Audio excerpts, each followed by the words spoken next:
ਗੁਰ ਗੋਬਿੰਦ ਗੋਪਾਲ ਗੁਰ ਗੁਰਪੂਰਨ ਨਾਰਾਇਣ ਹੈ।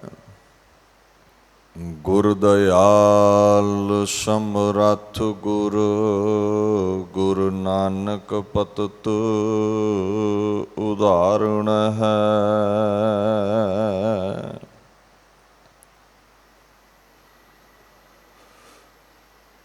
ਚਵਰ ਛਤਰ ਤਖਤ ਦੇ ਮਾਲਕ ਸਾਹਿਬ ਸ੍ਰੀ ਗੁਰੂ ਗ੍ਰੰਥ ਸਾਹਿਬ ਸੱਚੇ ਪਾਤਸ਼ਾਹ ਜੀ ਦੀ ਪਵਿੱਤਰ ਹਜ਼ੂਰੀ ਵਿੱਚ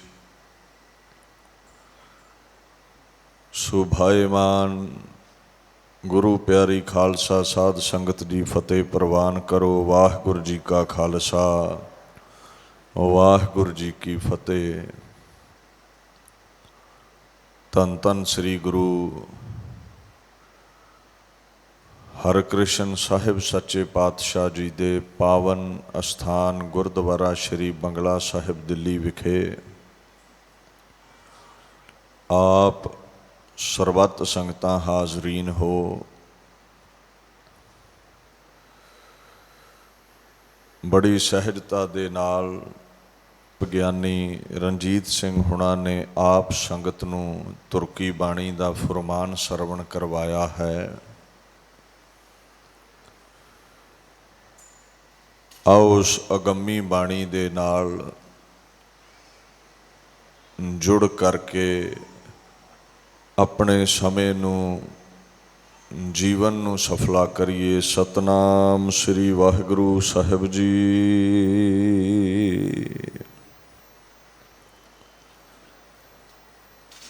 ਦੇਖੋ ਫਰੀਦਾ ਜੋਥੀਆ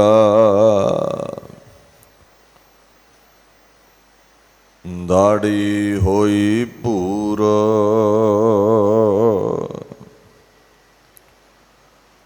ਅੱਗੋਂ ਨੇੜਾ ਆਇਆ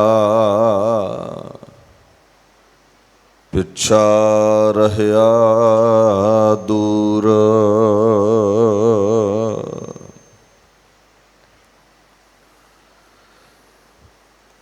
ਧੰਨ ਧੰਨ ਬਾਬਾ ਫਰੀਦ ਜੀ ਮਹਾਰਾਜ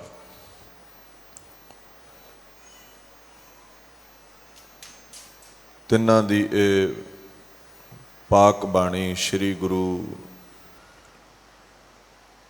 ਅਰਜਨ ਸਾਹਿਬ ਸੱਚੇ ਪਾਤਸ਼ਾਹ ਨੇ ਆਪਣੇ ਸ਼ਬਦਾ ਅਵਤਾਰ ਸ੍ਰੀ ਗੁਰੂ ਗ੍ਰੰਥ ਸਾਹਿਬ ਜੀ ਦੇ ਅੰਦਰ 1377 ਅੰਗ ਤੋਂ ਸ਼ੁਰੂ ਕੀਤੀ ਹੈ। ਇਹ ਪਾਕ ਸ਼ਲੋਕ 1378 ਅੰਗ ਉੱਤੇ ਸੁਭਾਏਮਾਨ ਹੈ। ਬੜੇ ਵੈਰਾਗਮਈ ਸ਼ਲੋਕ ਨੇ ਔਰ ਬਾਬਾ ਫਰੀਦ ਜੀ ਸਾਨੂੰ ਇਹ ਤਾੜਨਾ ਕਰਦੇ ਨੇ, ਸਮਝਾਉਂਦੇ ਨੇ ਮਨੁੱਖਾ ਜਾਮਾ ਬੜਾ ਕੀਮਤੀ ਹੈ। ਪਲ ਪਲ ਕਰਕੇ ਉਮਰਾਂ ਬੀਤਦੀ ਜਾ ਰਹੀ ਹੈ, ਅੱਗਾ ਅਸੀਂ ਸਵਾਰ ਨਹੀਂ ਸਕੇ, ਪਰਮਾਤਮਾ ਦੀ ਬੰਦਗੀ ਅਸੀਂ ਕਰ ਨਹੀਂ ਸਕੇ, ਵਿਕਾਰਾਂ ਵਿੱਚ ਜੀਵਨ ਗੁਜ਼ਰਦਾ ਜਾ ਰਿਹਾ ਹੈ ਔਰ ਕਾਲ ਦਾ ਕੋਈ ਪਤਾ ਨਹੀਂ ਹੈ। ਰੰਚਕ ਮਾਤਰ ਸਮਾਂ ਵੀ ਸਾਨੂੰ ਨਾ ਦਵੇ। ਇਸ ਤੋਂ ਪਹਿਲਾਂ ਕਬਰਾਂ ਵਿੱਚ ਜਾ ਕੇ ਬੈਠਣਾ ਪਵੇ। ਕਹਿੰਦੇ ਉਸ ਖੁਦਾ ਦੇ ਗੀਤ ਗਾ, ਨੇਕ ਅਮਲ ਕਰ ਕਰਮ ਕਰ, ਤੇਰਾ ਇਹ ਜੀਵਨ ਸਫਲਾ ਹੋ ਸਕੇ। ਇਸ 9ਵੇਂ ਸ਼ਲੋਕ ਦੇ ਵਿੱਚ ਸਾਨੂੰ ਹੁਕਮ ਕਰਦੇ ਨੇ, ਦੇਖੋ ਫਰੀਦਾ ਜੋਥੀਆ ਦਾੜੀ ਹੋਈ ਭੂਰ।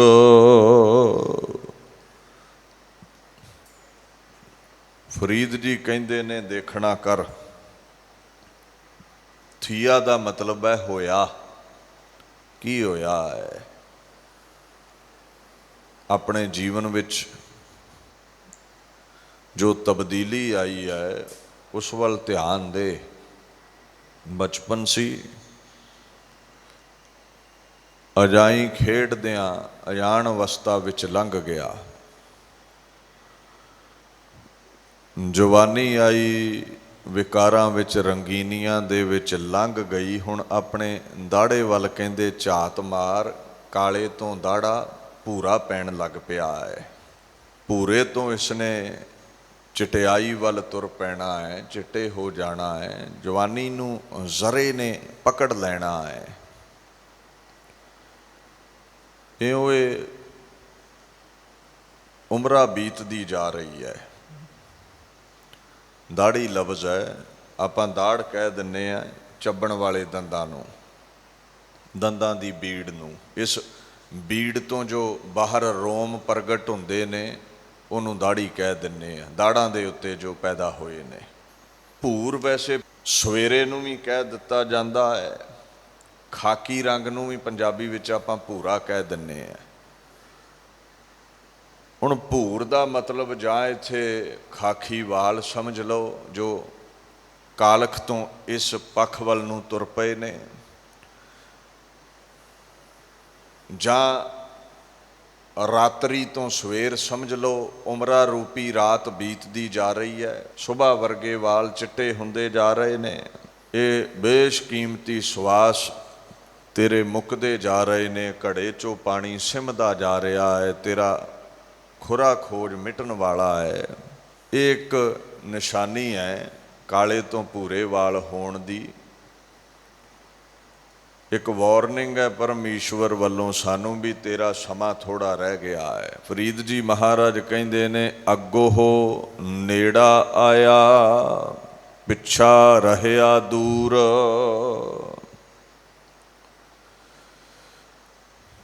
ਇਹ ਅਗਾਹ ਕੀਤਾ ਹੈ ਪਰਮਾਤਮਾ ਨੇ ਸਾਨੂੰ ਵੀ ਅਗਲਾ ਪਾਸਾ ਹੁਣ ਨੇੜੇ ਹੈ, ਹੁਣ ਧੌਲੇ ਆਉਣ ਲੱਗ ਪਏ ਨੇ। ਭਾਵ ਉਮਰਾਂ ਦੀ ਅਵਧੀ ਤੇਰੀ ਮੁੱਕ ਰਹੀ ਹੈ। ਉਹ ਪਿੱਛਾ ਜਿਹੜਾ ਤੇਰਾ ਜਨਮ ਸੀ ਨਾ, ਉਹ ਛੁੱਟ ਗਿਆ ਹੈ, ਬੜੀ ਦੂਰ ਰਹਿ ਗਿਆ ਹੈ। ਬਚਪਨ ਦੂਰ ਰਹਿ ਗਿਆ ਹੈ, ਜਵਾਨੀ ਦੂਰ ਰਹਿ ਗਈ ਹੈ। ਹੁਣ ਅੱਗੇ ਜੋ ਅਗੋਚਰ ਦੁਨੀਆ ਹੈ ਜੋ ਤੈਨੂੰ ਮਿਲੇਗੀ ਉਮਰਾਂ ਬੀਤ ਜਾਣ ਦੇ ਬਾਅਦ, ਜਿੱਥੇ ਤੇਰੇ ਕਰਮਾਂ ਦਾ ਹਿਸਾਬ ਆਉਣਾ ਹੈ ਭਵਿੱਖ ਦੇ ਵਿੱਚ। ਚੰਗੇ ਮੰਦੇ ਕੀਤੇ ਹੋਏ ਜਿਹੜੇ ਤੇਰੇ ਅਮਲ ਨੇ, ਕਰਮ ਨੇ, ਦਰਗਾਹ ਦੇ ਵਿੱਚ ਉਹਨਾਂ ਦਾ ਹਿਸਾਬ ਕੀਤਾ ਜਾਣਾ ਹੈ। ਮੌਤ ਤੈਨੂੰ ਉੱਥੇ ਲਿਜਾ ਰਹੀ ਹੈ, ਇਹ ਬੁਢੇਪਾ, ਇਹ ਜ਼ਰਾ ਤੈਨੂੰ ਉੱਥੇ ਲਿਜਾ ਰਿਹਾ ਹੈ। ਪਿਛਲਾ ਸਮਾਂ, ਬੀਤਿਆ ਸਮਾਂ, ਜਿਹੜਾ ਤੇਰਾ ਪਾਸਟ ਹੈ ਨਾ, ਬਚਪਨ ਹੈ, ਉਹ ਬੜਾ ਦੂਰ ਰਹਿ ਗਿਆ ਹੈ। ਵੇਖੋ, ਗੁਰੂ ਗ੍ਰੰਥ ਸਾਹਿਬ ਪਾਤਸ਼ਾਹ ਨੇ ਸਾਨੂੰ ਇੱਕ ਗੱਲ ਸਮਝਾਈ ਹੈ। ਪੈਰਾਂ ਦੇ ਵਿੱਚ ਇਸ ਉਮਰ ਨੂੰ ਵੰਡ ਦਿੰਦੇ ਨੇ। ਕਹਿੰਦੇ ਦੇਖ, ਜੀਵਨ ਰੂਪੀ ਰਾਤ ਦੇ ਪਹਿਲੇ ਪਹਿਰ ਤੂੰ ਬਚਪਨਾ ਹੰਢਾਇਆ, ਉਹ ਅਗਿਆਨ ਅਵਸਥਾ ਵਿੱਚ ਲੰਘ ਗਿਆ ਖੇਡਦਿਆਂ, ਕਿਸੇ ਕੰਮ ਨਾ ਆਇਆ। ਦੂਜਾ ਪਹਿਰ ਤੇਰਾ ਜਵਾਨੀ ਦਾ ਸੀ, ਕਹਿੰਦੇ ਇਹ ਰੰਗੀਨੀਆਂ ਵਿੱਚ ਲੰਘ ਗਈ। ਬੜਾ ਸੁੰਦਰ ਫੁਰਮਾਨ ਹੈ ਮਹਾਰਾਜ ਦਾ। ਸ਼੍ਰੀ ਰਾਗ ਅੰਦਰ ਗੁਰੂ ਨਾਨਕ ਸਾਹਿਬ ਕਹਿੰਦੇ ਨੇ, ਪਹਿਲੇ ਪਹਿਰੇ ਰਹਿਣ ਕੇ ਵਣਜਾਰਿਆ ਮਿੱਤਰਾ, ਬਾਲਕ ਬੁੱਧ ਅਚੇਤ। ਅਚੇਤ ਬੁੱਧੀ ਹੁੰਦੀ ਹੈ ਬਾਲਕ ਦੀ। ਸੋ ਅਜਾਈਂ ਹੀ ਉਹ ਸਮਾਂ ਗਵਾ ਲੈਂਦਾ ਹੈ ਗਲੀਆਂ ਵਿੱਚ ਖੇਡਦਾ ਕੁੱਦਦਾ। ਦੂਜਾ ਪਹਿਰ ਆਉਂਦਾ ਹੈ ਜੀਵਨ ਦਾ, ਜਵਾਨੀ ਇਹਦੇ ਤੇ ਆ ਜਾਂਦੀ ਹੈ। ਦੂਜੇ ਪਹਿਰ ਹੈ, ਰਹਿਣ ਕੇ ਵਣਜਾਰਿਆ ਮਿੱਤਰਾ, ਭਰ ਜੋਬਨ ਮੈਂ ਮਤ। ਜਵਾਨੀ ਵਿੱਚ ਮੈਂ ਕਰਦਾ ਫਿਰਦਾ ਹੈ, ਰੰਗੀਨੀਆਂ ਵਿੱਚ ਮਸਤ ਰਹਿੰਦਾ ਹੈ, ਹੰਕਾਰ ਵਿੱਚ ਮੱਤਿਆ ਰਹਿੰਦਾ ਹੈ। ਅਹਨਸ ਕਾਮ ਵਿਆਪਿਆ ਵਣਜਾਰਿਆ ਮਿੱਤਰਾ, ਅੰਧਲੇ ਨਾਮ ਨਾ ਚਿੱਤ, ਪਰਮੇਸ਼ਵਰ ਨੂੰ ਭੁਲਾ ਕੇ ਕਾਮ ਵਿੱਚ ਲੱਗਾ ਰਹਿੰਦਾ ਹੈ, ਵਾਸ਼ਨਾਵਾਂ ਵਿੱਚ ਲੱਗਾ ਰਹਿੰਦਾ ਹੈ। ਕਹਿੰਦੇ ਜਵਾਨੀ ਵੀ ਇੱਦਾਂ ਲੰਘ ਗਈ, ਇਹ ਸਮਾਂ ਵੀ ਅਜਾਈਂ ਚਲਿਆ ਗਿਆ। ਕਹਿੰਦੇ ਤੀਜਾ ਪਹਿਰ ਬੁਢੇਪਾ ਆ ਗਿਆ। ਤੀਜੇ ਪਹਿਰੇ ਰੈਣ ਕੈ ਵਣਜਾਰਿਆ ਮਿੱਤਰਾ, ਸਰ ਹੰਸ ਉਲਥੜੇ ਆਏ। ਕਾਲੇ ਭੌਰੇ ਕੇਸ ਗਏ ਨੇ ਉੱਡ। ਹੁਣ ਕਹਿੰਦੇ ਹੰਸ ਉਤਰ ਆਏ ਨੇ, ਭਾਵ ਇਹ ਰੋਮ ਚਿੱਟੇ ਹੋਣ ਲੱਗ ਪਏ ਨੇ, ਦਾੜਾ ਚਿੱਟਾ ਹੋਣ ਲੱਗ ਪਿਆ ਹੈ। ਖੈਰ ਆਪਾਂ ਇਹਨੂੰ ਰੰਗ ਰੁੰਗ ਲਾ ਕੇ ਲੋਕਾਂ ਤੋਂ ਤੇ ਛੁਪਾ ਲੈਨੇ ਆ, ਪਰ ਪਰਮਾਤਮਾ ਧੋਖਾ ਨਹੀਂ ਖਾਂਦਾ। ਇਹ ਥੋੜਾ ਵੀ ਤੂੰ ਦਾੜਾ ਕਾਲਾ ਕਰ ਲਿਆ, ਤੇਰਾ ਸਮਾਂ ਆ ਗਿਆ ਹੈ, ਮੌਤ ਸਿਰ ਤੇ ਖਲੋਤੀ ਹੈ, ਤੇ ਉਹ ਜਮ ਧੋਖਾ ਖਾ ਜਾਣਗੇ ਵੀ ਇਹ ਤੇ ਜਵਾਨ ਲੱਗਦਾ ਹੈ। ਕਹਿੰਦੇ ਨਹੀਂ, ਦੇਵਨੇਤ ਅਨੁਸਾਰ ਜਿੰਨੀ ਉਮਰਾਂ ਲਿਖੀ ਹੈ ਓਨੀ ਹੀ ਭੋਗੇਗਾ। ਦੁਨੀਆ ਠੱਗੀ ਜਾਂਦੀ ਹੈ ਰੰਗ ਰੁੰਗ ਮਲਿਆ, ਖੁਦਾਇਆ ਨਹੀਂ ਠੱਗਿਆ ਜਾਂਦਾ। ਸੋ ਜਿੱਦਾਂ ਦਾ ਉਸਨੇ ਬਣਾਇਆ ਹੈ ਨਾ ਢਾਂਚਾ, ਇਹਨੂੰ ਇੱਦਾਂ ਹੀ ਸਾਂਭ ਕੇ ਰੱਖ। ਇਹ ਛੱਡ ਖਹਿੜਾ ਇਹ ਰੰਗ ਰੁੰਗ ਲਾਉਣ ਦਾ, ਇਹਦੇ ਨਾਲ ਕੁਝ ਸੌਰਨਾ ਨਹੀਂ ਹੈ।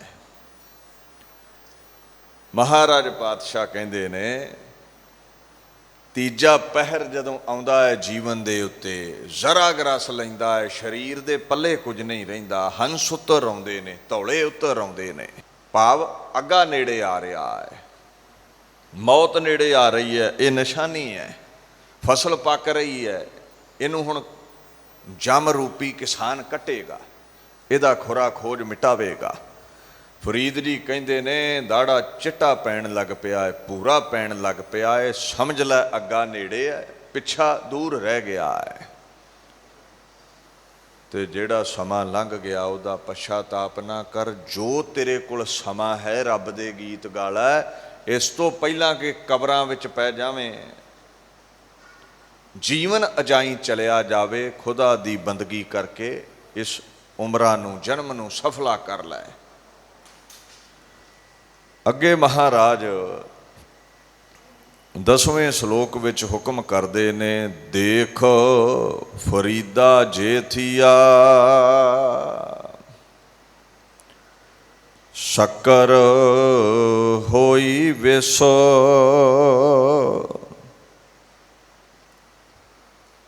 ਹੁਣ ਇਹ ਬੁਢੇਪੇ ਦੀ ਨਿਸ਼ਾਨੀ ਹੈ।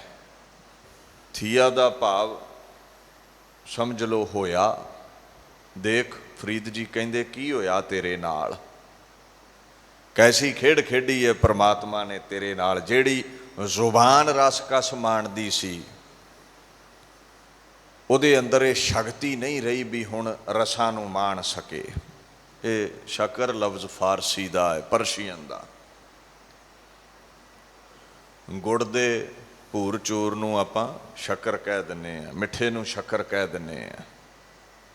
ਵਿਸ ਜ਼ਹਿਰ ਨੂੰ ਕਿਹਾ ਗਿਆ ਹੈ, ਵੇਹੋ ਨੂੰ, ਮੋਹਰੇ ਨੂੰ ਕਿਹਾ ਗਿਆ ਹੈ। ਜਦੋਂ ਰੋਗਾਂ ਨਾਲ ਸਰੀਰ ਗਰਸਿਆ ਜਾਂਦਾ ਨਾ, ਇਹ ਦੂਸਰਾ ਭਾਵ ਹੈ, ਸਮਝਿਓ। ਸ਼ੱਕਰ ਵਰਗੇ ਮਿੱਠੇ ਪਦਾਰਥ ਵੀ ਤੁਸੀਂ ਹਾਜ਼ਰ ਕਰੋ ਨਾ ਇਨਸਾਨ ਅੱਗੇ, ਜਿਹਨੂੰ ਮੌਤ ਦਿਖਦੀ ਹੋਵੇ ਉਹਨੂੰ ਸ਼ੱਕਰ ਵੀ ਜ਼ਹਿਰ ਪਈ ਜਾਪਦੀ ਹੈ। ਜ਼ੁਬਾਨ ਜਦੋਂ ਰਸ ਛੱਡਣ ਲੱਗ ਪਵੇ ਨਾ, ਇਹ ਨਿਸ਼ਾਨੀ ਪਤਾ ਕਾਹਦੀ ਹੈ?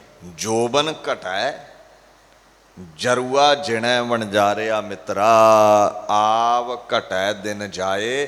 ਭਾਵ ਤੇਰੀ ਜਵਾਨੀ ਨੂੰ ਬੁਢੇਪਾ ਜਿੱਤਣ ਲੱਗ ਪਿਆ ਹੈ, ਤੈਨੂੰ ਬੁਢੇਪਾ ਢਾਉਣ ਲੱਗ ਪਿਆ ਹੈ। ਉਮਰ ਤੇਰੀ ਘਟਦੀ ਜਾ ਰਹੀ ਹੈ, ਸਮਾਂ ਤੇਰਾ ਲੰਘਦਾ ਜਾ ਰਿਹਾ ਹੈ। ਮਹਾਰਾਜ ਪਾਤਸ਼ਾਹ ਕਹਿੰਦੇ ਨੇ ਉਸ ਸਮੇਂ ਅੱਖੀ ਅੰਧ ਨਾ ਦੀਸਈ ਵਣਜਾਰਿਆ ਮਿੱਤਰਾ, ਕੰਨੀ ਸੁਣੈ ਨਾ ਵੈਣ। ਅੱਖਾਂ ਦੀ ਰੋਸ਼ਨੀ ਵੀ ਜਾਣ ਲੱਗ ਪੈਂਦੀ ਹੈ।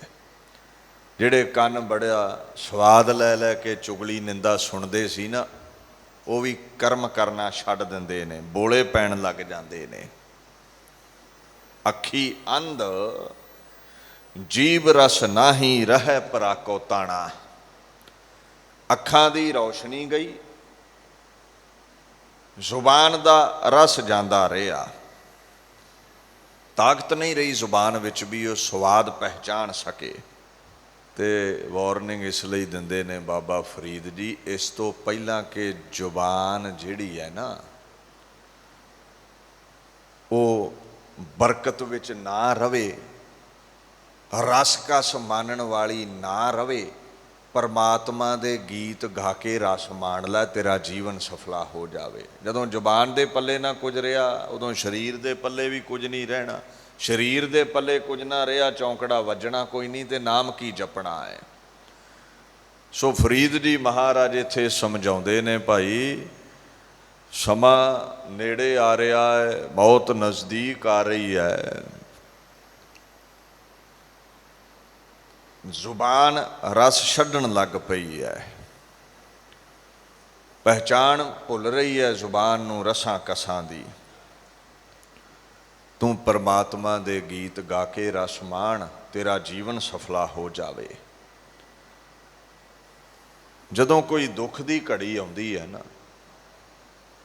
तो फिर अपने मालक कोल ही वेदन दसनी पैंदी है। फरीद जी महाराज कहिंदे ने, ये जो हालात ने ना शरीर दे, ये जो दुखां विच जकड़िया गया, ये जो जरा इनू बुढ़ेपा इनू जित रहा है, ये जिहड़ा दुख है, ये जिहड़ी वेदन है, मैं दुनिया नाल की साझी करा, ये रोग सारी दुनिया ते आउणा है। ये चिंता हर एक नूं पैदा होनी है, ये दुख सारियां दे घर उपरों लंघना है, हर शरीर ने जरे वाल नूं वधना है। कहंदे साईं बाजों अपने वेदन कहिए किसो। इत्थे साईं दा मतलब परमेश्वर है। स्वामी नूं मालक नूं भी वैसे साईं कह दिंदे ने। महाराज कहंदे जिहड़ा परमात्मा है, भरता है, पति है, सारियां दा खसम है, जो सारियां दा मालक है, सुख दुख विच सानू जिहदा आसरा है।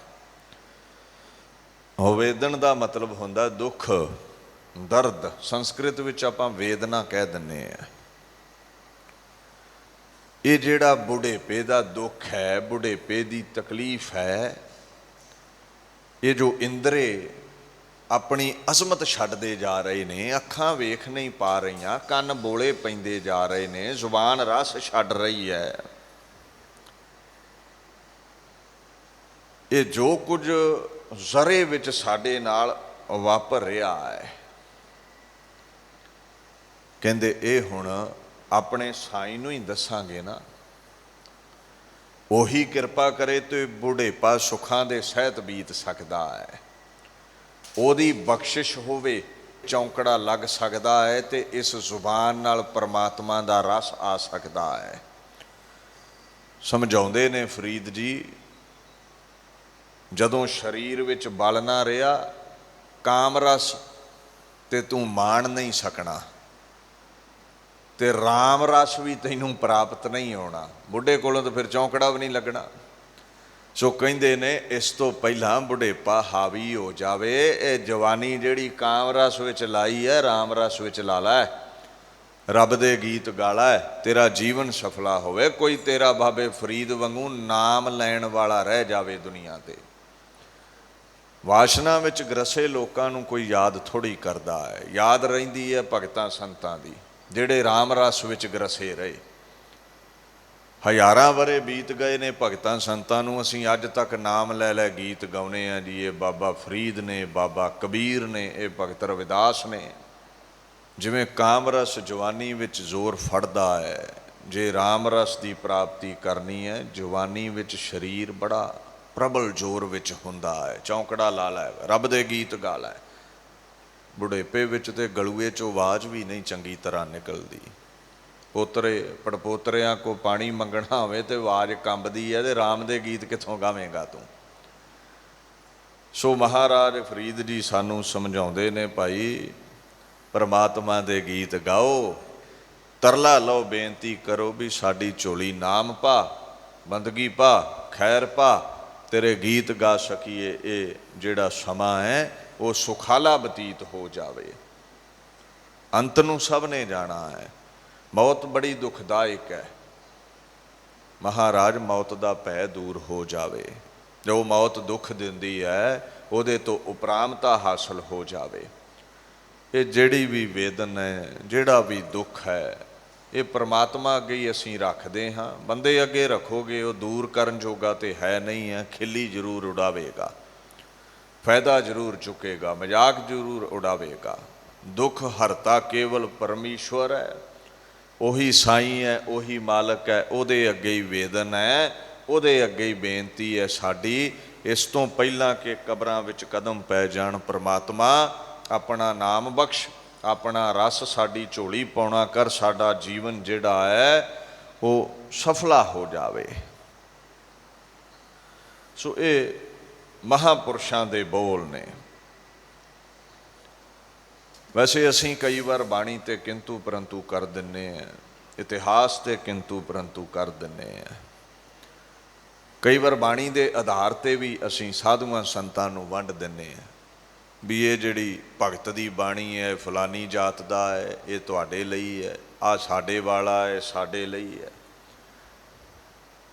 ਵਿਦਵਾਨ ਕਹਿੰਦੇ ਨੇ ਮਰਦ ਬਾਇਦ ਕੇ ਗੀਰਦ ਅੰਦਰ ਗੋਸ਼, ਗਰ ਨਵੇਸ਼ ਤਾਸਤ ਪਨਦ ਬਰ ਦੀਵਾਰ। ਸ਼ੇਖ ਸਾਦੀ ਕਹਿੰਦੇ ਗੱਲ ਸੁਣ ਓਏ, ਕੰਧ ਤੇ ਵੀ ਜੇ ਉਪਦੇਸ਼ ਲਿਖਿਆ ਹੋਵੇ ਨਾ, ਕੰਧ ਤੇ, ਉਥੋਂ ਵੀ ਸਾਨੂੰ ਪੜ੍ਹ ਕੇ ਕੁਝ ਨਾ ਕੁਝ ਸਿੱਖ ਲੈਣਾ ਚਾਹੀਦਾ ਹੈ। ਤੇ ਧਾਰਮਿਕ ਗ੍ਰੰਥਾਂ ਦਾ ਤੇ ਅਦਬ ਹੀ ਵੱਖਰਾ ਹੈ। ਅਸੀਂ ਬਾਣੀ ਇਤਿਹਾਸ ਤੇ ਕਿੰਤੂ ਪਰੰਤੂ ਕਰਨ ਲੱਗ ਪੈਂਦੇ। ਅਸੀਂ ਭਗਤਾਂ ਵਿੱਚ ਵੰਡੀਆਂ ਪਾ ਲੈਂਦੇ ਵੀ ਆਹ ਬਾਣੀ ਸਾਡੇ ਬਾਬੇ ਦੀ ਤੇ ਆਹ ਤੁਹਾਡੇ ਦੀ, ਸਾਡੇ ਵਾਲੇ ਦੀ ਅਸੀਂ ਕੱਢ ਲਈ ਗ੍ਰੰਥ ਵਿੱਚੋਂ ਵੱਖਰੀ ਰੱਖ ਲਈ ਹੈ। ਮਾਨਵਤਾ ਦੀ ਭਲਾਈ ਹਿੱਤੇ ਬਾਣੀ ਹੁੰਦੀ ਹੈ। ਗੁਰੂ ਅਰਜਨ ਸਾਹਿਬ ਨੇ ਦੂਰੀਆਂ ਮਿਟਾਈਆਂ। ਇੱਥੇ ਸਨਾਤਨ ਮਤ ਨਾਲ ਰਿਲੇਟਡ ਬਾਬਾ ਰਵਿਦਾਸ, ਬਾਬਾ ਨਾਮਦੇਵ ਨੂੰ ਵੀ ਗੋਦ ਦਿੱਤੀ। ਇਸਲਾਮ ਜਗਤ ਨਾਲ, ਸੂਫੀਜ਼ਮ ਨਾਲ ਰਿਲੇਟਡ ਬਾਬਾ ਫਰੀਦ ਨੂੰ ਵੀ ਗੋਦ ਵਿੱਚ ਜਗ੍ਹਾ ਦਿੱਤੀ। ਸੋ ਇਹ ਬਾਣੀ ਸਮੁੱਚੀ ਲੋਕਾਈ ਦੇ ਭਲੇ ਦੇ ਲਈ ਹੈ। ਸੋ ਇੱਥੇ ਦਾਸ ਇਹ ਜੋ ਪਾਕ ਸ਼ਲੋਕਾਂ ਦੀ ਵਿਚਾਰ ਹੈ ਇਹਨੂੰ ਸੰਕੋਚਦਾ ਹੈ। ਅੱਜ ਜੋ ਪਾਵਨ ਦਿਹਾੜਾ ਹੈ, ਸਿੱਖ ਜਗਤ ਅੰਦਰ ਜੋ ਮਹਾਨ ਮੀਰੀ ਪੀਰੀ ਦਾ ਸਿਧਾਂਤ ਹੈ, ਉਸ ਬਾਬਤ ਕੁਝ ਆਪ ਸੰਗਤ ਦੇ ਨਾਲ ਵਿਚਾਰ ਸਾਂਝੇ ਕਰੇਗਾ। ਗੁਰੂ ਨਾਨਕ ਸਾਹਿਬ ਪਰਮੇਸ਼ਵਰ ਦਾ ਪਹਿਲਾ ਅਵਤਾਰ ਨੇ। ਬਾਣੀ ਕਹਿੰਦੀ ਹੈ ਆਪ ਨਾਰਾਇਣ ਕਲਾਧਾਰ ਜਗ ਮੈਂ ਪਰਵਰਿਓ, ਜੋਤ ਰੂਪ ਹਰਾਪ ਗੁਰੂ ਨਾਨਕ ਕਹਾਇਓ। ਗੁਰੂ ਨਾਨਕ ਸਾਹਿਬ ਦੇ 6ਵੇਂ ਜਾਮੇ, ਖੁਦਾ ਦੇ 6ਵੇਂ ਅਵਤਾਰ ਗੁਰੂ ਹਰਗੋਬਿੰਦ ਸਾਹਿਬ ਪਾਤਸ਼ਾਹ, ਜਿਨ੍ਹਾਂ ਦੀ ਅਜ਼ਮਤ ਤੇ ਇਹ ਬੋਲ ਭਾਈ ਗੁਰਦਾਸ ਜੀ ਨੂੰ ਕਹਿਣੇ ਪੈ ਗਏ, ਛਠਮ ਪੀਰ ਬੈਠਾ ਗੁਰ ਭਾਰੀ, ਪੀਰਾਨ ਪੀਰ। ਔਰ ਭਾਰੀ ਇੰਨਾ ਹੈ ਵੀ ਉਹਦੇ ਤੁਲ ਦੁਨੀਆ ਤੇ ਕੋਈ ਰਹਿਬਰ ਮਹਾਂਪੁਰਸ਼ ਨਹੀਂ ਹੈ। ਗੁਰੂ ਗ੍ਰੰਥ ਸਾਹਿਬ ਕਹਿੰਦੇ ਨੇ ਗੁਰ ਕੀ ਮਹਿਮਾ ਕਿਆ ਕਹਾ, ਗੁਰ ਬਵੇਕ ਸਤ ਸਰ, ਉਹ ਆਦ ਜੋਗਾਦੀ ਹੀ ਜੁਗੈ ਜੁਗ ਪੂਰਾ ਪਰਮੇਸ਼ਰ। ਗੁਰੂ ਦੀ ਮਹਿਮਾ ਕਿਤਨੀ ਕੁ ਗਾ ਸਕਦੇ ਹੋ, ਅੰਤ ਨਹੀਂ ਆਵੇਗਾ। ਹਾਂ, ਗਾ ਕੇ ਜੀਵਨ ਸਫਲਾ ਕਰ ਲਵੋ।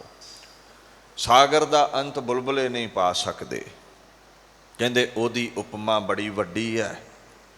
ਹੀ is the ocean of the divine knowledge, truthfulness, miraculous powers।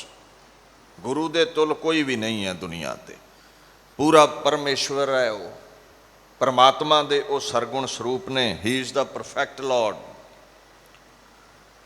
ਐਸੇ ਗੁਰੂ ਹਰਗੋਬਿੰਦ ਸਾਹਿਬ ਬਾਬਤ ਭਾਈ ਨੰਦ ਲਾਲ ਜੀ ਨੇ ਨਾ ਫਾਰਸੀ ਵਿੱਚ ਇਹ ਬਚਨ ਕਿਹਾ, ਇਜ਼ਾਜ਼ੇ ਪਾਕਸ਼ ਮਿੰਨੁਲ ਸ਼ਮਸ ਅਜ਼ਹਰ ਵਾ ਮੰਜ਼ਲੇ ਉਲੀ ਆਇਸ਼ ਅਜ਼ਹਰ ਉਲਵੀ ਬਰਤਰ। ਇਹਦੇ ਅਰਥ ਸਮਝੋ। ਕਹਿੰਦੇ ਆਏ ਗੁਰੂ ਹਰਗੋਬਿੰਦ ਸਾਹਿਬ, ਤੁਹਾਡੀ ਜਿਹੜੀ ਪਾਵਨ ਵਡਿਆਈ ਹੈ, ਪਵਿੱਤਰ ਵਡਿਆਈ ਹੈ, ਉਹ ਬੜੀ ਪਾਕ ਹੈ, ਬੜੀ ਮਹਾਨ ਹੈ। ਤੇ ਨਾਲ ਕਹਿੰਦੇ ਨੇ ਸ਼ਮਸ, ਸੂਰਜ ਤੋਂ ਭਾਵ ਹੈ। ਇੰਨੀ ਮਹਾਨ, ਇੰਨੀ ਉੱਚੀ ਹੈ ਵੀ ਸੂਰਜ ਦੀ ਰੌਸ਼ਨੀ ਵੀ ਉੱਥੇ ਨਹੀਂ ਪਹੁੰਚ ਸਕਦੀ। ਸੂਰਜ ਦੀ ਚਮਕ ਨਾਲੋਂ ਵੀ ਮਹਾਨ ਚਮਕ ਹੈ ਤੁਹਾਡੀ। ਐ ਗੁਰੂ ਹਰਗੋਬਿੰਦ ਸਾਹਿਬ, ਤੁਹਾਡਾ ਉੱਚਾ ਮਰਤਬਾ ਸੂਰਜ ਨਾਲੋਂ ਵੀ ਮਹਾਨ ਹੈ। ਜਿੰਨੇ ਮਹਾਨ ਮਰਾਤਬੇ ਨੇ ਨਾ ਸਤਿਪੁਰਸ਼ਾਂ ਦੇ, ਉਹਨਾਂ ਤੋਂ ਵੀ ਤੁਸੀਂ ਉੱਚੇ ਹੋ।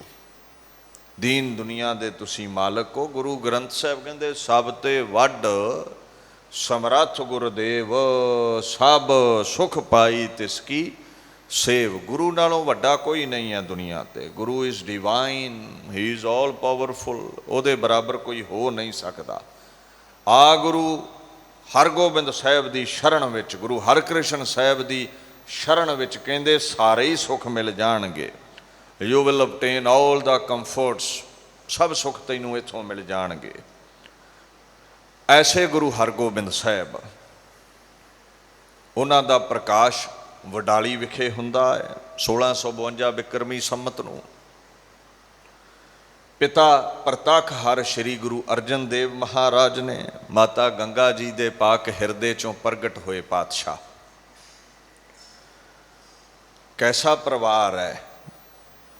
ਦਾਦਾ ਗੁਰੂ ਰਾਮਦਾਸ ਨੇ, ਜਿਹਨੂੰ ਬਾਣੀ ਕਹਿੰਦੀ ਹੈ ਪੂਰੀ ਹੋਈ ਕਰਾਮਾਤ ਆਪ ਸਿਰਜਣਹਾਰੈ, ਧਾਰਿਆ ਧਨ ਧਨ ਰਾਮਦਾਸ ਗੁਰ ਜਿਨ ਸਿਰਿਆ ਤਨੈ ਸਵਾਰਿਆ। ਪੂਰੀ ਕਰਾਮਾਤ ਦੇ ਸਹਿਤ ਜੋ ਖੁਦਾ ਦੁਨੀਆ ਤੇ ਪ੍ਰਗਟ ਹੋਇਆ ਉਹ ਗੁਰੂ ਰਾਮਦਾਸ ਸੀ। ਤੇ ਨਾਲ ਦਾਦੀ ਮਾਤਾ ਭਾਨੀ ਹੈ, ਨਾਨਾ ਕ੍ਰਿਸ਼ਨ ਚੰਦ ਜੀ ਨੇ ਤੇ ਨਾਨੀ ਧਨਵੰਤੀ ਜੀ ਨੇ। ਮਹਾਰਾਜ ਪ੍ਰਗਟ ਹੋਏ, ਸਮਾਂ ਆਇਆ। ਸ਼੍ਰੀ ਗੁਰੂ ਅਰਜਨ ਦੇਵ ਮਹਾਰਾਜ ਜੀ ਦੀਨ ਦੇ ਲਈ, ਇਨਸਾਨੀਅਤ ਦੇ ਲਈ, ਧਰਮ ਦੇ ਲਈ, ਆਜ਼ਾਦ ਬੁਲੰਦ ਹਸਤੀ ਨੂੰ ਦੁਨੀਆ ਦੇ ਉੱਤੇ ਪ੍ਰਗਟ ਰੱਖਣ ਦੇ ਲਈ, ਹਿਊਮਨ ਰਾਈਟਸ ਦੇ ਲਈ ਸ਼ਹਾਦਤ ਦੀ ਅਵਧੀ ਮਾਣਦੇ ਨੇ। ਤਤੀ ਤਵੀ ਤੇ ਬਿਠਾ ਕੇ ਜਹਾਂਗੀਰ ਦੇ ਹੁਕਮ ਵਿੱਚ ਮੁਰਤਜ਼ਾ ਖਾਨ ਚੰਦੂ ਵਰਗਿਆਂ ਦੁਸ਼ਟਾਂ ਵੱਲੋਂ ਸ਼ਹੀਦ ਕੀਤਾ ਜਾਂਦਾ ਹੈ ਪਾਤਸ਼ਾਹ ਨੂੰ। ਸ਼ਹਾਦਤ ਤੋਂ ਬਾਅਦ ਗੁਰੂ ਹਰਗੋਬਿੰਦ ਸਾਹਿਬ ਨੇ ਰਸਤਾ ਬਦਲਿਆ ਹੈ। ਇਹ ਜਿਹੜੀ ਭਗਤੀ ਹੈ ਨਾ, ਇਹ ਜਿਹੜੀ ਪੀਰੀ ਹੈ, ਮਹਾਰਾਜ ਨੇ ਇਹ ਜਾਣਿਆ ਵੀ ਇਸ ਨਿਰਮਾਣਤਾ ਨੂੰ, ਭਗਤੀ ਨੂੰ, ਪੀਰੀ ਨੂੰ, ਫਕੀਰੀ ਨੂੰ ਮੁਗਲਿਆ ਸਲਤਨਤ ਬੁਜ਼ਦਲੀ ਸਮਝਣ ਲੱਗ ਪਈ ਹੈ। ਵੇਖੋ, ਇੱਕ ਸੁਭਾਅ ਹੁੰਦਾ ਹੈ ਬੰਦੇ ਦਾ, ਨਿਮਰਤਾਵਾਨ ਦਾ, ਉਹ ਹਰ ਇੱਕ ਨੂੰ ਝੁਕ ਕੇ ਫਤਿਹ ਬੁਲਾਉਂਦਾ ਹੈ। ਸੰਗਤ ਇਹ ਗਿਆਨ ਰੱਖਦੀ ਹੈ ਵੀ ਇਹ ਇੱਕ ਸਿੱਖ ਦੂਸਰੇ ਸਿੱਖ ਦਾ ਅਦਬ ਕਰ ਰਿਹਾ ਹੈ। ਇਹ ਕੋਈ ਕਿਸੇ ਦੇ ਅੱਗੇ ਗਿੜਗਿੜਾਉਣਾ ਨਹੀਂ ਹੁੰਦਾ। ਪਰ ਇਹੀ ਫਤਿਹ ਤੁਸੀਂ ਥੋੜ੍ਹੀ ਜਿਹੀ ਨੀਵੀਂ ਹੋ ਕੇ ਕਿਸੇ ਹੁਕਮਰਾਨ ਨੂੰ, ਲੀਡਰ ਨੂੰ ਬੁਲਾਓ ਤੇ ਉਹਨੇ ਕਹਿਣਾ ਮੇਰੇ ਮਰਾਤਬੇ ਤੋਂ ਡਰਦਾ ਹੀ ਝੁਕੀ ਜਾਂਦਾ ਹੈ। ਇਹ ਹੁਕਮਰਾਨ ਨਿਮਰਤਾ ਨੂੰ ਬੁਜ਼ਦਲੀ ਸਮਝ ਬੈਂਦੇ ਨੇ, ਫਕੀਰੀ ਨੂੰ ਬੁਜ਼ਦਲੀ ਸਮਝ ਲੈਂਦੇ ਨੇ। ਇਹਨਾਂ ਦੇ ਨਾਲ ਮੀਰੀ ਹੀ ਵਰਤਣੀ ਪੈਂਦੀ ਹੈ, ਸ਼ਕਤੀ ਹੀ ਵਰਤਣੀ ਪੈਂਦੀ ਹੈ, ਭਗਤੀ ਨੂੰ ਇਹ ਸਮਝਦੇ ਨਹੀਂ। ਗੁਰੂ ਹਰਗੋਬਿੰਦ ਸਾਹਿਬ ਨੇ ਜਾਣਿਆ ਵੀ ਹੁਣ ਕੰਡਿਆਂ ਦੇ ਮੂੰਹ ਭੰਨਣ ਦੇ ਲਈ ਕੰਡਿਆਂ ਵਰਗੀ ਕਠੋਰਤਾ ਹੀ ਚਾਹੀਦੀ ਹੈ। ਹੁਣ ਇੱਟ ਨਾਲ ਟਕਰਾਉਣ ਦੇ ਲਈ ਪੱਥਰ ਬਣਨਾ ਪਵੇਗਾ। ਗੁਰੂ ਨਾਨਕ ਸਾਹਿਬ, ਗੁਰੂ ਅਰਜਨ ਸਾਹਿਬ, ਇਹਨਾਂ ਦੇ ਦਰਮਿਆਨ ਇਹ ਜੋ ਪਹਿਲੀ ਤੋਂ ਪੰਜਵੀਂ ਪਾਤਸ਼ਾਹੀ ਤੱਕ ਗੁਰੂ ਸਾਹਿਬਾਨ ਨੇ ਇਹ ਫਕੀਰੀ ਵਿੱਚ ਵਰਤੇ ਨੇ। ਭਾਰਤ ਵਰਸ਼ ਤੇ ਮੁਗਲ ਬੜਾ ਜ਼ੁਲਮ ਕਰਦੇ ਸਨ। ਬਾਬਰ ਵਰਗੇ ਜਾਬਰ ਲੋਕ, प्रेम नाल समझाया,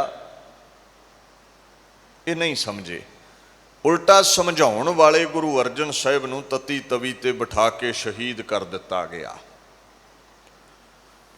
महाराज गुरु हरगोबिंद साहिब कहंदे अगियान दा हनेरा सी, अगियान दा धक्का सी। पहलियां पंज पातशाहियां ने ज्ञान दी खड़ग लैके वो अंधकार नूं मिटा दिता, कट दिता, वढ दिता। हुण अगियान दे धक्के नालों राजसी धक्का वध है, ते राजसी धक्का करन वाले हुक्मरान ज्ञान दी खड़ग नाल नहीं कटे जाने, ये प्रतख लोह खड़ग नाल कटने पैणे ने।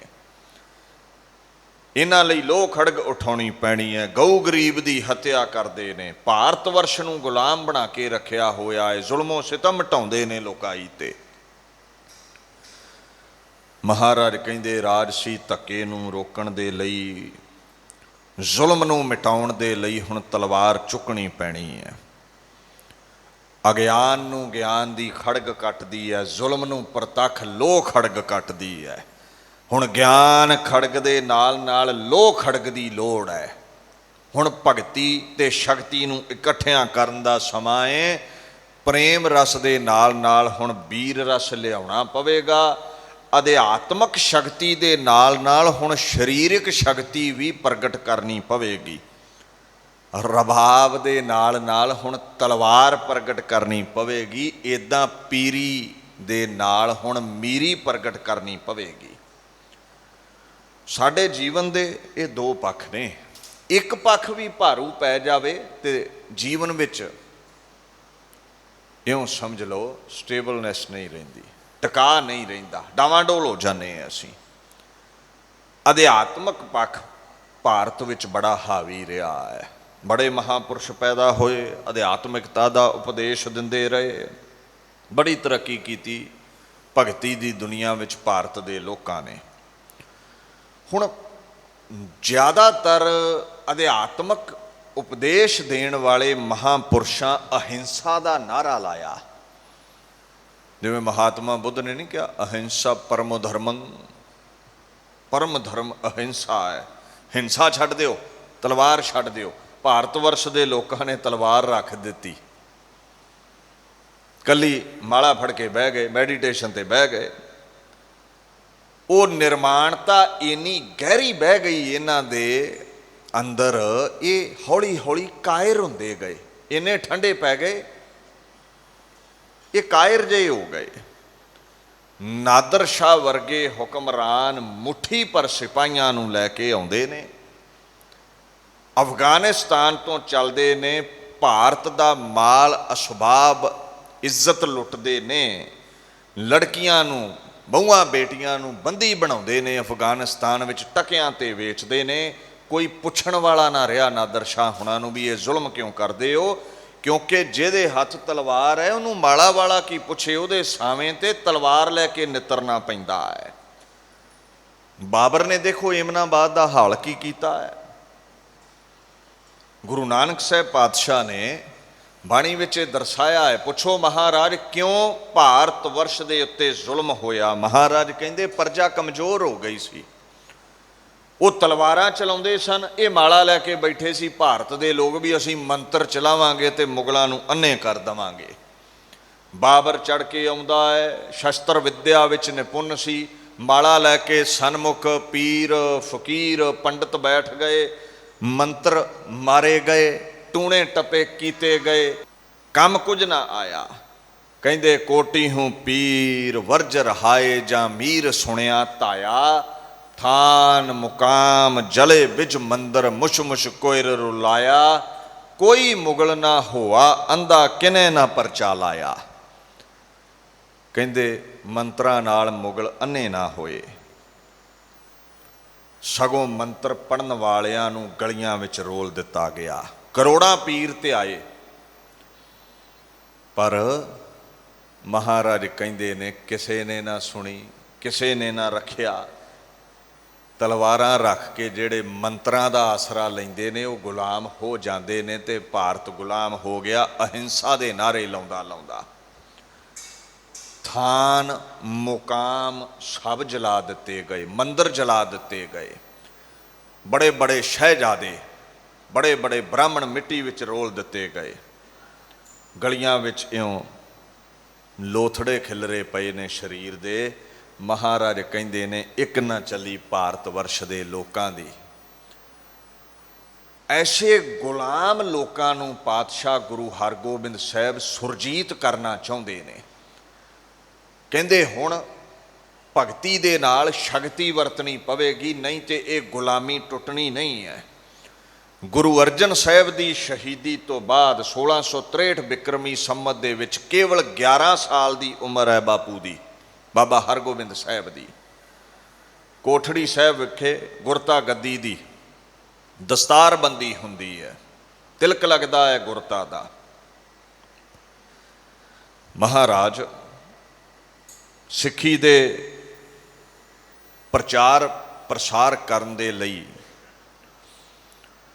जो मंजियां पीढ़ियां थापदे सन, प्रचारक थापदे सन, जो मसंद सन, वो सारे आए ने। कोई सहेली टोपी लियाया है, कोई माला लियाया है, कोई मंजी लियाया है, सब कुछ गुरु साहब दे अगे धर दिता गया। ये जिहड़ा सहेली लफ्ज़ है ना, इनू अजकल दी टोपी ना समझो। उन जां रेशम दी ये रस्सी हुंदी है, साफे दे उत्तों दी फकीर बंधे ने। वो कईयां ने सहेली टोपी अजकल दी टोपी वर्गी समझ के फोटोआं ही गुरु साहबाना दियां टोपी जी पा के बना दित्तियां ने। कलगीधर महाराज ने दस्तारा बख्शिया है, गुरु अर्जन साहब ने दस्तारा बख्शिया है। साबत सूरत दस्तार सिरा, टोपी गुलामी दी प्रतीक है। ये पगड़ियां दस्तारां ये सरदारी दा प्रतीक ने। टोपी मुगलों वालों भारत वर्ष के लोगों को पहनाई जाती सी, तुसी गुलाम हो, पगड़ियां असी धारांगे, तख्तां दे असी मालकां दे। साडे लोकां कमलियां फैशन बना लिया टोपी पाउणी। गुलामी दे चिन्ह छाती नाल लाए हुए ने। जिस गुलामी नूं मिटाउण लई गुरु गोबिंद सिंह पातशाह सरबंस वार गए, वो टोपियां ये पाई फिरदे ने अजकल, जिहड़ी मसां गलों लाई सी पातशाह ने। साडे दीन दुनिया दे मालक बैठे हुए ने, दस्तारबंदी हुंदी है, जो अज तो पहला हुंदा रहा है। गुरु नानक साहब तो गुरु अर्जन साहब पातशाह तक एक दस्तार बजदी सी, उत्ते सहेली वलेट दित्ती जांदी सी, नरीयल रखिया जांदा सी, 5 पैसे रखे जांदे सन, मत्था टेकिया जांदा सी। गुरु पातशाह दे सन्मुख नरीयल रखिया गया, 5 पैसे रखे गए, मत्था टेकिया गया। जो साजो समान गुरु अर्जन साहब वालों आया सी सिखां दे राही, बाबा बुढ़ा जी ने गुरता गद्दी दी सारी मर्यादा की है।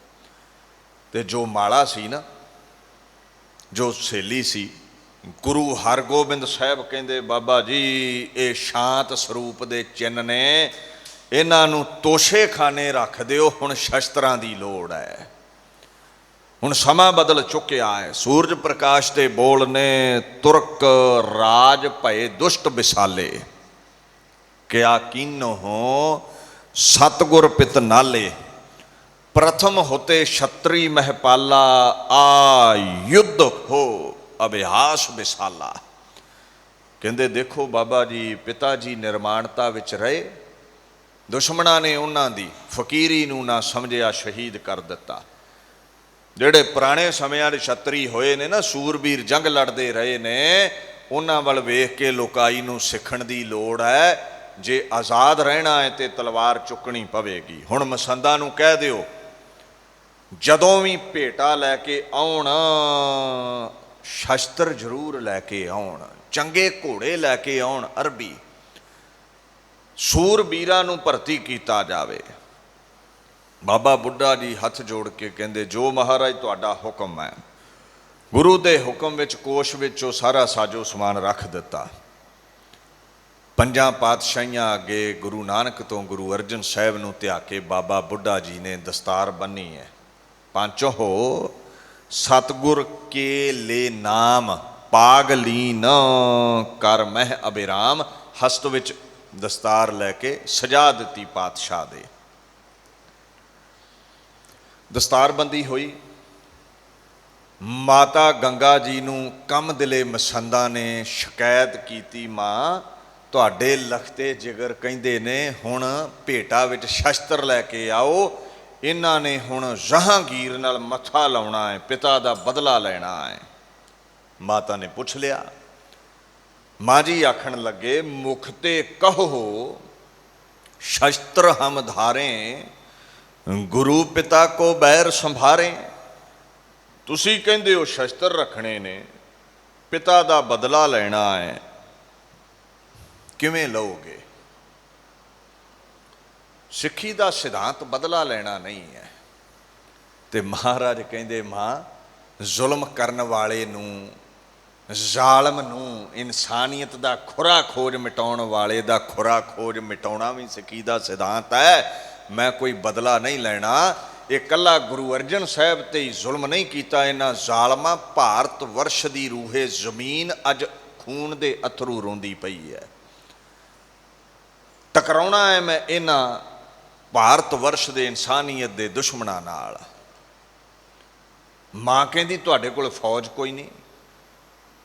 ਤੇ ਗੁਰੂ ਸਾਹਿਬ ਕਹਿੰਦੇ, ਮਾਂ ਫੌਜ ਵੀ ਆ ਜਾਵੇਗੀ। ਸੁਣ ਗੰਗਾ ਤੇ ਸਤਿਗੁਰ ਬੋਲੇ, ਹਤੋਂ ਪਾਤ ਕੀ ਪ੍ਰਾਣ ਨਹਿ ਡੋਲੇ, ਮੈਂ ਪਰਬਤ ਕੋ ਗਰਦ ਮਿਲਾਵੂੰ, ਰੱਜ ਕਨ ਕੋ ਸਮ ਮੇਰ ਬਣਾਵੂੰ। ਮਾਂ ਕਹਿੰਦੀ ਤੁਸੀਂ ਕਿਵੇਂ ਇਹਨਾਂ ਨਵੇਂ ਨਰੋਇਆਂ ਬੱਚਿਆਂ ਨੂੰ ਖਾਨਦਾਨੀ ਤਲਵਾਰੀਆਂ ਦੇ ਸਾਹਮਣੇ ਜੰਗ ਲੜਾਓਗੇ? ਮਹਾਰਾਜ ਕਹਿੰਦੇ, ਦੁਸ਼ਮਣਾਂ ਦਾ ਖੁਰਾ ਖੋਜ ਮਿਟਾਵਾਂਗਾ। ਜਿਹੜੇ ਆਪਣੇ ਆਪ ਨੂੰ ਅਹੰਕਾਰ ਵਿੱਚ ਪਰਬਤ ਸਮਝਦੇ ਨੇ, ਭਾਰਤ ਵਰਸ਼ ਦੇ ਰਾਜੇ ਬਣੇ ਹੋਏ ਨੇ, ਐਸੇ ਪਰਬਤਾਂ ਨੂੰ ਗਰਦ ਵਿੱਚ, ਮਿੱਟੀ ਵਿੱਚ ਮਿਲਾਵਾਂਗਾ ਮਾਂ ਮੈਂ। ਇਹ ਜਿਹੜੇ ਮਿੱਟੀ ਵਿੱਚ ਰੁਲਦੇ ਹੋਏ ਲੋਕ ਨੇ, ਇਹਨਾਂ ਨੂੰ ਤਖਤਾਂ ਦੇ ਵਾਰਸ ਬਣਾਵਾਂਗਾ ਮੈਂ। ਮਾਂ ਮੇਰੀ ਅਜ਼ਮਤ ਨੂੰ ਤੂੰ ਦੇਖੀ। ਆਉਣ ਵਾਲੇ ਸਮੇਂ ਦੇ ਵਿੱਚ ਇਹ ਦਿਹਾੜੀ ਦੱਪਾ ਕਰਨ ਵਾਲੇ ਲੋਕ, ਗੁਲਾਮ ਲੋਕ ਤਖਤਾਂ ਦੇ ਵਾਰਸ ਬਣਨਗੇ।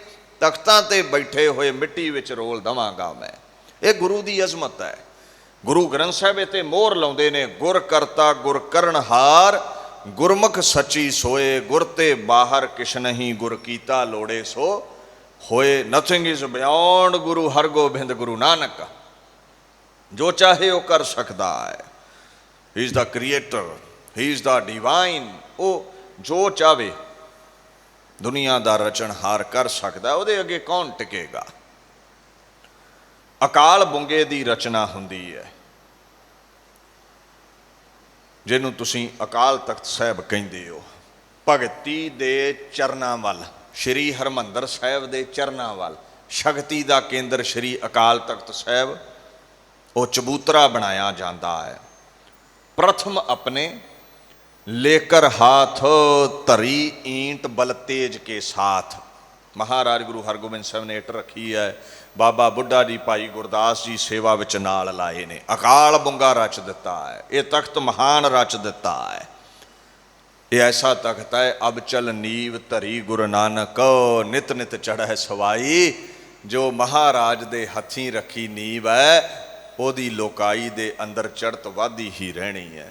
ਅਕਾਲ ਤਖਤ ਨੂੰ ਮਿਟਾਉਣ ਵਾਲੇ ਕਈ ਤਖਤ ਮਿਟ ਗਏ, ਖਾਲਸੇ ਦਾ ਤਖਤ ਅੱਜ ਵੀ ਹੱਸਦਾ ਵਸਦਾ ਹੈ। ਇਹ ਪਾਤਸ਼ਾਹ ਦੀ ਰੱਖੀ ਹੋਈ ਨੀਂਹ ਹੈ। ਕਈਆਂ ਸਰਕਾਰਾਂ ਜ਼ੋਰ ਲਾ ਲਿਆ, ਅਬਦਾਲੀ ਕਿਆਂ ਜ਼ੋਰ ਲਾਇਆ, ਇੰਦਰਾ ਗਾਂਧੀ ਨੇ ਜ਼ੋਰ ਲਾਇਆ। ਅੱਜ ਕੱਲ੍ਹ ਕੁਝ ਐਸੇ ਘਟੀਆ ਲੋਕ ਨੇ ਭਾਰਤ ਵਰਸ਼ ਅੰਦਰ, ਜਿਹੜੇ ਅਕਾਲ ਤਖਤ ਸਾਹਿਬ ਨੂੰ ਮਲੀਆ ਮੇਟ ਕਰਨਾ ਚਾਹੁੰਦੇ ਨੇ ਸਿਧਾਂਤਕ ਤੌਰ ਤੇ। ਇਹ ਨਹੀਂ ਮਿਟੇਗਾ। ਇਹ ਗੁਰੂ ਹਰਗੋਬਿੰਦ ਸਾਹਿਬ ਦਾ ਸਾਜਿਆ ਹੈ। ਕਿਸੇ ਆਮ ਇਨਸਾਨ ਦਾ ਸਾਜਿਆ ਹੁੰਦਾ ਤੇ ਆਮ ਇਨਸਾਨ ਇਹਨੂੰ ਮਿਟਾ ਸਕਦਾ ਸੀ, ਪਰ ਇਹ ਮਿਟਣ ਵਾਲਾ ਨਹੀਂ ਹੈ। ਸਿੱਖਾਂ ਦਾ ਸਿਜਦਾ ਉੱਥੇ ਸਦਾ ਰਹੇਗਾ। ਇਹ ਇਨਸਾਈਕਲੋਪੀਡੀਆ ਵੀ ਤੁਸੀਂ ਪੜ੍ਹੋ ਨਾ, along with Baba Buddha ji and Bhai Gurdas, ਦਾ 6th guru, Guru Hargobind Sahib. He built Shri Akal Takht Sahib as a place of justice. ਇਹ ਸਿੱਖਾਂ ਦੇ ਅੰਦਰ ਜਿੰਨੇ ਵੀ ਲੜਾਈ ਝਗੜੇ ਹੋਇਆ ਕਰਦੇ ਸਨ, ਅਸੀਂ ਦੁਨਿਆਵੀ ਕੋਰਟ ਕਟਹਿਰਿਆਂ ਵਿੱਚ ਨਹੀਂ ਸੀ ਜਾਂਦੇ, ਅਸੀਂ ਅਕਾਲ ਤਖਤ ਸਾਹਿਬ ਅੱਗੇ ਸਜਦਾ ਕਰਦੇ ਸੀ, ਫੈਸਲਾ ਉੱਥੋਂ ਹੁੰਦਾ ਸੀ। ਸਿੱਖੀ ਦਾ ਇਹ ਸਿਧਾਂਤ ਰਿਹਾ ਹੈ। ਸੋ ਮਹਾਰਾਜ ਪਾਤਸ਼ਾਹ ਨੇ ਅਕਾਲ ਬੁੰਗਾ ਰਚਿਆ। ਮੀਰੀ ਪੀਰੀ ਦਾ ਤਿਲਕ ਹੁੰਦਾ ਹੈ। ਬਾਬਾ ਬੁੱਢਾ ਜੀ ਨੇ ਤਲਵਾਰ ਇੱਕ ਪਹਿਨਾ ਦਿੱਤੀ। ਮਹਾਰਾਜ ਕਹਿੰਦੇ ਬਾਬਾ ਬੁੱਢਾ ਜੀ ਇੱਕ ਤਲਵਾਰ ਹੋਰ ਲੈ ਆਓ। ਦੂਸਰੀ ਤਲਵਾਰ ਆ ਗਈ। ਮੀਰੀ ਅਤੇ ਪੀਰੀ ਦੀ ਤਲਵਾਰ ਪਹਿਨੀ ਹੈ। ਬਾਬਾ ਬੁੱਢਾ ਜੀ ਬੜੇ ਹੈਰਾਨ ਨੇ, ਕਹਿੰਦੇ ਮਹਾਰਾਜ ਅੱਜ ਤੱਕ ਜਿੰਨੇ ਵੀ ਸੂਰਮੇ ਹੋਏ ਇੱਕ ਤਲਵਾਰ ਪਹਿਨਦੇ ਰਹੇ ਨੇ, ਤੁਸੀਂ ਦੋ ਤਲਵਾਰਾਂ ਪਹਿਨ ਰਹੇ ਹੋ। ਮਹਾਰਾਜ ਕਹਿੰਦੇ ਇੱਕ ਮੀਰੀ ਦੀ ਹੈ, ਇੱਕ ਪੀਰੀ ਦੀ ਹੈ। ਤੇ ਜਿਹੜੀ ਭਗਤੀ ਦੀ ਤਲਵਾਰ ਹੈ ਨਾ, ਉਹ ਸ਼ਕਤੀ ਦੀ ਤਲਵਾਰ ਨਾਲੋਂ ਇਤਿਹਾਸਕਾਰ ਕਹਿੰਦੇ ਰੰਚਕ ਮਾਤਰ ਵੱਡੀ ਸੀ। ਭਗਤੀ ਸ਼ਕਤੀ ਦੇ ਸਿਰ ਉੱਪਰ ਰਵੇ, ਸ਼ਕਤੀ ਭਗਤੀ ਦੇ ਚਰਨਾਂ ਵਿੱਚ ਰਵੇ। ਅਕਾਲ ਤਖਤ ਸਾਹਿਬ ਹਰਿਮੰਦਰ ਸਾਹਿਬ ਦੇ ਚਰਨਾਂ ਵੱਲ ਹੈ। ਇਹ ਸਿਧਾਂਤ ਹੈ ਸਿੱਖੀ ਦਾ। ਜਦੋਂ ਸ਼ਕਤੀ ਭਗਤੀ ਤੇ ਬਹਿੰਦੀ ਹੈ ਅਨਰਥ ਹੁੰਦਾ ਹੈ। ਭਗਤੀ ਘਟ ਜਾਵੇ, ਸ਼ਕਤੀ ਵੱਧ ਜਾਵੇ, ਰਾਜਸੀ ਬੰਦਾ ਔਰੰਗਜ਼ੇਬ ਬਣ ਕੇ ਜ਼ੁਲਮ ਕਰਦਾ ਹੈ। ਜਦੋਂ ਭਗਤੀ ਵੱਧ ਜਾਵੇ, ਸ਼ਕਤੀ ਘੱਟ ਹੋਵੇ, ਉਦੋਂ ਕੋਈ ਮਹਾਰਾਜਾ ਰਣਜੀਤ ਸਿੰਘ ਬਣ ਕੇ ਨਿਆਂਕਾਰੀ ਰਾਜਾ ਹੋ ਨਿਬੜਦਾ ਹੈ। ਸਭ ਸੁਖਾਲੀ ਵੁੱਠੀਆਂ ਇਹੋ ਹੋਆ ਹਲੇਮੀ। ਰਾਜ ਜੀ ਉਹ ਹਲੇਮੀ ਰਾਜ ਕਰਦਾ ਹੈ ਜਿੱਥੇ ਸਾਰਿਆਂ ਨਾਲ ਨਿਆਂ ਹੁੰਦਾ ਹੈ, ਜਿੱਥੇ ਸਾਰਿਆਂ ਨਾਲ ਪ੍ਰੇਮ ਦਾ ਵਿਵਹਾਰ ਹੁੰਦਾ ਹੈ। ਮਹਾਰਾਜ ਦਾ ਹੁਕਮ ਸੀ ਚੰਗੇ ਚੰਗੇ ਸ਼ਸਤਰ ਲੈ ਕੇ ਆਓ। ਜੋ ਸਿੱਖ ਆਨ ਹੈ ਸ਼ਸਤਰ ਤੁਰੰਗਾ, ਹੋਏ ਖੁਸ਼ੀ ਗੁਰ ਕੀ ਸੁਖ ਸੰਗਾ। ਕਹਿੰਦੇ ਖੁਸ਼ੀ ਹੋਵੇਗੀ ਮੈਨੂੰ, ਮੈਂ ਉਹਦੇ ਤੇ ਖੁਸ਼ ਹੋਵਾਂਗਾ ਜਿਹੜਾ ਸ਼ਸਤਰ ਘੋੜੇ ਲਿਆਵੇਗਾ, ਆਪਣੀ ਜਵਾਨੀ ਇੱਥੇ ਭੇਟ ਕਰ ਦਵੇਗਾ। ਬਾਣੀ ਦਾ ਫਰਮਾਨ ਹੈ, ਮਨ ਤਨ ਅਰਪਿਆ ਬਹੁਤ ਮਨ ਸਰਦਿਆ, ਗੁਰ ਸੇਵਕ ਭਾਏ ਮਿਲਾਏ। ਕਹਿੰਦੇ ਮਨ ਤਨ ਗੁਰੂ ਨੂੰ ਅਰਪਿਤ ਕਰ ਦੇ, ਭਾਵਨਾ ਦੇ ਸਹਿਤ ਹੋ ਜਾ, ਗੁਰੂ ਤੈਨੂੰ ਚਰਨਾਂ ਵਿੱਚ ਜਗ੍ਹਾ ਬਖਸ਼ ਦਵੇਗਾ। ਸੋ ਪ੍ਰਸੰਨ ਭਏ ਗੁਰਦੇਵ, ਪੂਰਨ ਹੋਈ ਸੇਵਕ ਕੀ ਸੇਵ। ਜਿਹਦੇ ਤੇ ਗੁਰੂ ਖੁਸ਼ ਹੋ ਜਾਵੇ ਉਹਦਾ ਜੀਵਨ ਸਫਲਾ ਹੋ ਜਾਂਦਾ ਹੈ। ਸੰਗਤਾਂ ਆਈਆਂ, ਘੋੜੇ, ਬੜੇ ਬੜੇ ਸੁੰਦਰ ਤੁਰੰਗ, ਬੜੇ ਬੜੇ ਸੁੰਦਰ ਸ਼ਸਤਰ ਭੇਟਾ ਕੀਤੇ ਗਏ। ਆਪਣੀ ਜਵਾਨੀ ਗੁਰੂ ਦੇ ਚਰਨਾਂ ਵਿੱਚ ਭੇਟਾ ਕੀਤੀ ਗਈ। ਮਹਾਰਾਜ ਨੇ ਸਿੱਖ ਜਗਤ ਦੀ ਇੱਕ ਫੌਜ ਤਿਆਰ ਕੀਤੀ ਹੈ। ਮੀਰੀ ਪੀਰੀ ਦਾ ਸਿਧਾਂਤ ਲੈ ਕੇ ਸਾਨੂੰ ਹੁਕਮ ਹੈ ਮੀਰੀ ਪੀਰੀ ਦੇ ਸਿਧਾਂਤ ਨੂੰ ਧਾਰਨਾ ਹੈ। ਜਿਹੜੇ ਕਹਿ ਦਿੰਦੇ ਨਾ ਸਿਆਸਤ ਨਹੀਂ ਜੀ ਧਰਮ ਵਿੱਚ ਚਾਹੀਦੀ, ਸ਼ਾਇਦ ਉਹਨਾਂ ਬਾਣੀ ਧਿਆਨ ਨਾਲ ਨਹੀਂ ਪੜ੍ਹੀ। ਮਹਾਰਾਜ ਕਹਿੰਦੇ ਸਿਆਸਤ ਚਾਹੀਦੀ ਹੈ। ਗੁਰੂ ਗੋਬਿੰਦ ਸਿੰਘ ਪਾਤਸ਼ਾਹ ਦੇ ਕਦੇ ਬਚਨ ਪੜ੍ਹੋ 52, ਉਹਨਾਂ 'ਚ ਜ਼ਿਕਰ ਹੈ। ਕਹਿੰਦੇ ਸਿਆਸਤ ਚਾਹੀਦੀ ਹੈ ਧਰਮ ਵਿੱਚ, ਪਰ ਧਰਮ ਜਿਹੜਾ ਹੈ ਉਹਦਾ ਕੁੰਡਾ ਸਿਆਸਤ ਦੇ ਸਿਰ ਤੇ ਰਵੇ, ਜਿਵੇਂ ਹਾਥੀ ਦੇ ਸਿਰ ਤੇ ਕੁੰਡਾ ਹੁੰਦਾ ਹੈ, ਫਿਰ ਰਾਜ ਸਫਲਾ ਹੈ। ਰਾਜਨ ਜੋਗ ਕਰ, ਹਾਂ ਗੁਰੂ ਅਰਜਨ ਸਾਹਿਬ ਕਹਿੰਦੇ ਰਾਜ ਜੋਗ ਕਰ, ਰਾਜਾ ਵੀ ਬਣ, ਜੋਗ ਵੀ ਕਮਾ, ਰੱਬ ਨਾਲ ਵੀ ਜੁੜ, ਤੂੰ ਗੁਰ ਪ੍ਰਸਾਦ ਕਰ ਰਾਜ ਜੋਗ। ਸਾਨੂੰ ਤੇ ਹੁਕਮ ਹੈ ਰਾਜੇ ਜੋਗੀ ਹੋਣ ਦਾ, ਸਾਨੂੰ ਇਹ ਹੁਕਮ ਹੈ ਪਾਤਸ਼ਾਹ ਦਾ। ਰਾਜ ਤੇ ਜੋਗ ਇਕੱਠਿਆਂ ਕਰ ਦਿੱਤੇ, ਹਰਿਮੰਦਰ ਸਾਹਿਬ ਤੇ ਅਕਾਲ ਤਖਤ ਸਾਹਿਬ ਇਕੱਠਿਆਂ ਕਰ ਦਿੱਤੇ। ਪਾਤਸ਼ਾਹ ਨੇ 4 ਜੰਗ ਮੁਗਲਿਆ ਸਲਤਨਤ ਦਾ ਮੂੰਹ ਭੰਨਣ ਲਈ ਭਾਰਤ ਵਰਸ਼ ਦੀ ਰੂਹੇ ਜ਼ਮੀਨ ਤੇ ਸ਼ਾਹਜਹਾਨ ਦੀਆਂ ਫੌਜਾਂ ਨਾਲ ਲੜੇ ਨੇ। 4 ਜੰਗ ਜਿੱਤੇ ਔਰ ਐਸੀ ਤਲਵਾਰ ਵਾਹੀ ਹੈ, ਐਸੀ ਤਲਵਾਰ ਚਲਾਈ ਹੈ। ਮੈਂ ਬਚਨ ਇਹ ਤੁਹਾਡੇ ਨਾਲ ਸਾਂਝਾ ਕਰਾਂ। ਭਾਈ ਨੰਦ ਲਾਲ ਫਾਰਸੀ ਵਿੱਚ ਕਹਿੰਦੇ ਨੇ, ਤੇਗਸ਼ ਦੁਸ਼ਮਨ ਅਫਗਨ ਵਾ ਤੀਰਸ਼ ਖਾਰਾ ਸ਼ਿਕਨ। ਐ ਗੁਰੂ ਹਰਗੋਬਿੰਦ ਤੇਰੀ ਜਿਹੜੀ ਤੇਗਸ਼, ਅਸ਼ ਕਹਿੰਦੇ ਉਹਨਾਂ ਦੀ ਤੇਗ ਹੈ, ਉਹ ਇਉਂ ਚੱਲਦੀ ਹੈ। ਕਿਵੇਂ ਜੀ? ਕਹਿੰਦੇ ਅਫਗਨ ਜਿਹੜੇ ਦੁਸ਼ਮਣ ਨੇ ਨਾ ਇਨਸਾਨੀਅਤ ਦੇ, ਉਹਨਾਂ ਨੂੰ ਕੱਟਦੀ ਜਾਂਦੀ ਹੈ, ਉਹਨਾਂ ਨੂੰ ਵੱਢਦੀ ਜਾਂਦੀ ਹੈ। ਜਿਹੜਾ ਤੇਰਾ ਤੀਰ ਹੈ ਚਟਾਨ ਵਰਗੇ, ਪੱਥਰ ਵਰਗੇ ਦੁਸ਼ਮਣਾਂ ਨੂੰ ਥਰਿਮ ਭਰਿਮ ਕਰ ਦਿੰਦਾ ਹੈ, ਖੁਰਾ ਖੋਜ ਮਿਟਾ ਦਿੰਦਾ ਹੈ। ਤੇਰੇ ਵਰਗੀ ਤਲਵਾਰ ਤੀਰ ਕੌਣ ਚਲਾ ਸਕਿਆ ਹੈ? ਸੋ ਐਸੇ ਮੀਰੀ ਪੀਰੀ ਦੇ ਸਿਧਾਂਤ ਨੂੰ ਪ੍ਰਗਟ ਕਰਨ ਵਾਲੇ ਜੋ ਅੱਜ ਤੱਕ ਸਿੱਖ ਜਗਤ ਛਾਤੀ ਨਾਲ ਲਾ ਕੇ ਬੈਠਾ ਹੈ, ਗੁਰੂ ਹਰਗੋਬਿੰਦ ਸਾਹਿਬ ਪਾਤਸ਼ਾਹ, ਅੱਜ ਉਹਨਾਂ ਦਾ ਇਹ ਪਾਵਨ ਦਿਹਾੜਾ ਸਮੁੱਚੀ ਲੋਕਾਈ ਅੰਦਰ ਮਨਾਇਆ ਜਾਣਾ ਹੈ। ਸੋ ਸਿੱਖ ਰਾਜਨੀਤੀ ਵੀ ਸਿੱਖੇ, ਰਾਜ ਪ੍ਰਬੰਧ ਕਰਨਾ ਵੀ ਸਿੱਖੇ। ਖਾਲਸੇ ਨੇ ਅੱਗੇ ਵੀ ਰਾਜ ਕੀਤਾ ਹੈ। ਗੁਰੂ ਸਾਹਿਬ ਦੀ ਕਿਰਪਾ ਹੋਵੇ ਤੇ ਖਾਲਸੇ ਦਾ ਰਾਜ ਫਿਰ ਹੋ ਸਕਦਾ ਹੈ, ਔਰ ਖਾਲਸੇ ਵਰਗਾ ਕੋਈ ਰਾਜ ਨਹੀਂ। ਮੀਰੀ ਪੀਰੀ ਦਾ ਇਹ ਮਹਾਨ ਰਾਜ ਹੈ ਜਿੱਥੇ ਹਰ ਇੱਕ ਨੂੰ ਸੁੱਖ ਮਿਲਦਾ ਹੈ। ਕੋਈ ਜਾਤ ਪਾਤ ਵਰਨ ਵੰਡ ਦੀ ਇੱਥੇ ਵੰਡ ਨਹੀਂ ਰਹਿੰਦੀ। ਇੱਥੇ ਕਿਸੇ ਨਾਲ ਧੱਕਾ ਜ਼ੋਰੋ ਜ਼ਬਰੀ ਨਹੀਂ ਹੁੰਦੀ, ਸਾਰੇ ਇੱਥੇ ਸੁਖਾਲੇ ਰਹਿੰਦੇ ਨੇ।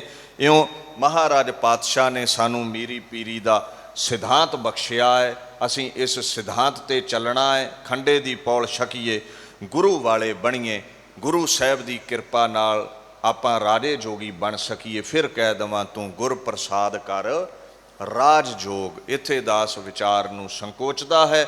ਫਤਿਹ ਬੁਲਾਓ ਜੀ। ਵਾਹਿਗੁਰੂ ਜੀ ਕਾ ਖਾਲਸਾ, ਵਾਹਿਗੁਰੂ ਜੀ ਕੀ ਫਤਿਹ।